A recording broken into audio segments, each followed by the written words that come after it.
All right, all right, all right, all right. Where am I? Where am I? Where am I? Where am I? Oh, look, there's a Mercedes. Anyway, I am here in Bethesda, Maryland. Beautiful little pond here, but no access to it. Anyway, I'm here. Let's see, I started out in Georgia with Barb, then South Carolina with Craig, then North Carolina with my friends, including Greg, and then Virginia with my sister, and now I'm in Maryland with Greg again. This is Greg's apartment building, and it's actually a condo building. It's condos in here. Anyway, so he is going to go and have some stuff done, and health-wise, and so I am going to be here for a couple weeks at least, probably through Thanksgiving, and probably into December. So I am here. Bethesda's a nice place. It's very wealthy. It's got a couple huge parks here, right on the Potomac River. The downtown is really cool, although it's very congested. A lot of the DC TV stations are either in Northwest DC or Bethesda. They're all kind of right on the DC Maryland line there. So I'm going to have to go and say hi to all my media folks. But anyway, so I am here. And what else? Bethesda used to be the home of one of my favorite radio stations, WHFS. Google that, WHFS. It used to be on 102.3 in the Washington area back in the 60s, 70s, early 80s, and it was basically a free-form rock station where DJs could play whatever they wanted to play. And it was one of the first stations to play bands like U2 and Depeche Mode and REM and stuff like that, even way back before anybody knew who they were. So it's a really cool station. It's no longer there. It's some other music today. It's like adult, urban, contemporary, something else today. But it was a cool station back in the day. That was Bethesda, so it's got a lot of history here. Anyway, time for, let's get done with that, and let's do some letters, shall we? Shall we? Colleen Cat Lady, etc., writes, line screw one is off his rocker. He needs a new purpose. He needs a puppet. He needs something to occupy his time. I just thought that was a bizarre video to claim that liberals want to ban eating meat. That is ridiculous. That is absolutely ridiculous. I know lots of liberals, and I don't know a single one of them that wants to ban eating meat. Some of them may not eat meat for whatever health reasons, but they certainly don't want to ban it. That's ridiculous. Line screw one, you're wrong. You're just absolutely wrong. There may be, 0.1% of liberals would want to ban meat, but, I love my hamburgers and I would never give them up. Sally Jean TSM, aka Barbie, she says, hope everyone is having a blessed Veterans Day.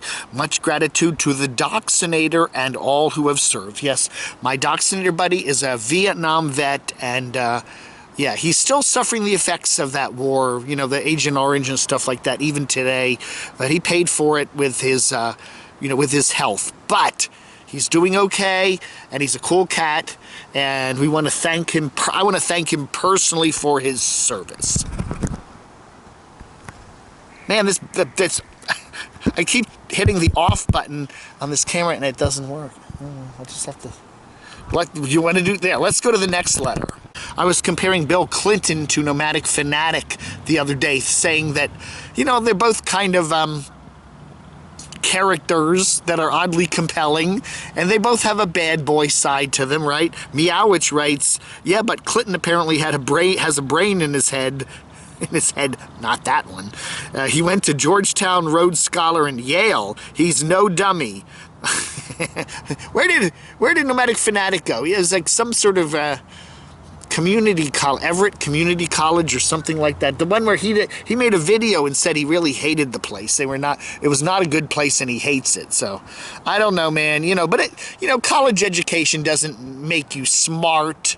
I don't know. A lot of people that haven't gone to college have a lot of, just a lot of smarts. They may not know the periodic table of elements backwards and forwards, but you don't have to go to college to be smart, Again, regarding line screw, we got a bunch of letters on his making meat illegal.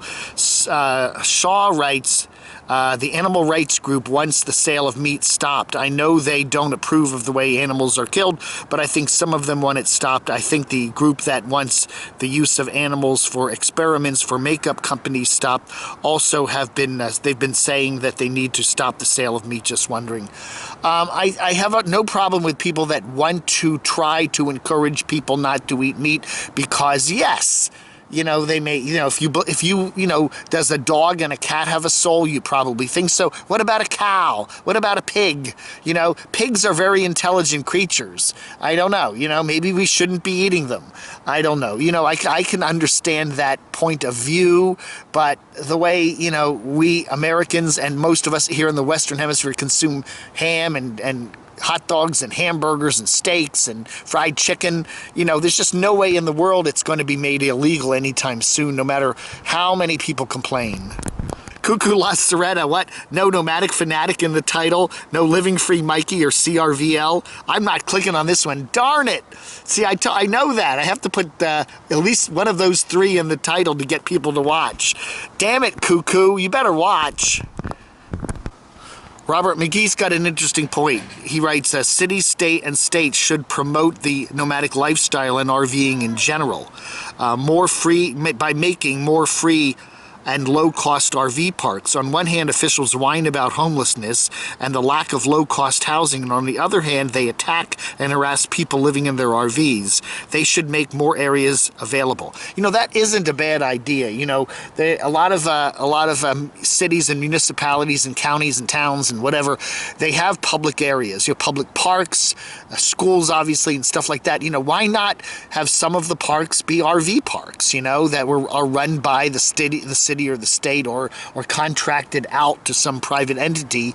You know, if they find that there are people living in their vehicles in a city and they're clogging up the streets in residential neighborhoods, you got to deal with that problem. And one of the ways is to make some areas where RVers and van people and people even living in their cars can park and at least get sanitation and be able to dump their tanks and stuff like that. You know, you got to make some moves on that respect. And you know, I think that's a good idea. I really do. It's very good, Robert. I'm voting for you.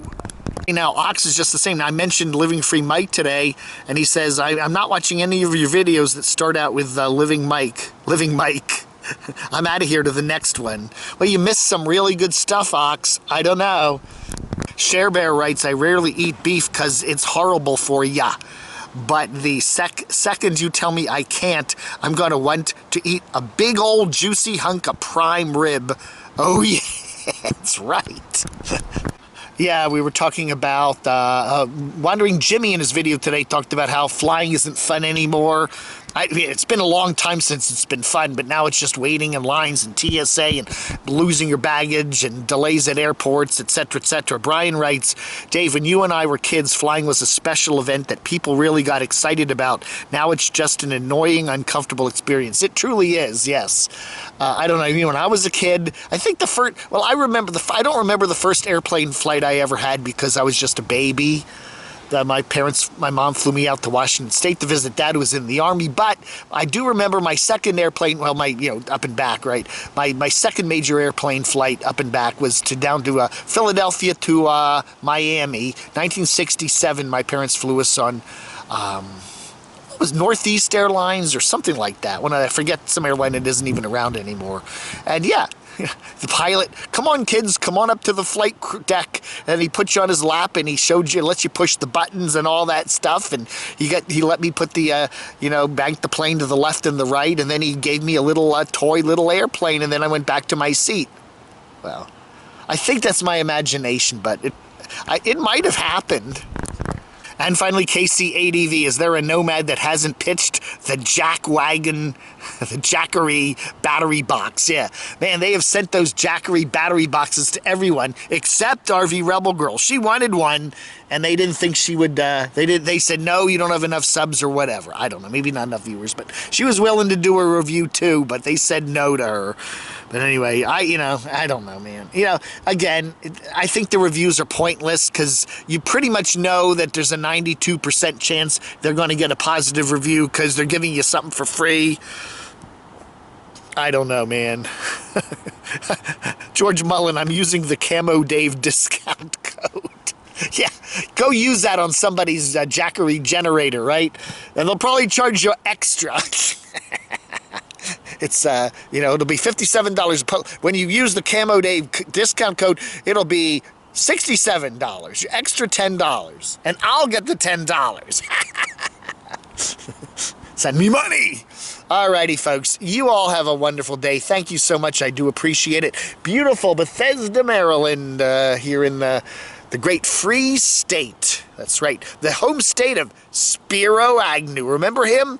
If you don't, you better Google him. That's tomorrow's history quiz right here on the Camo Dave channel. Thank you for watching. Vlog under.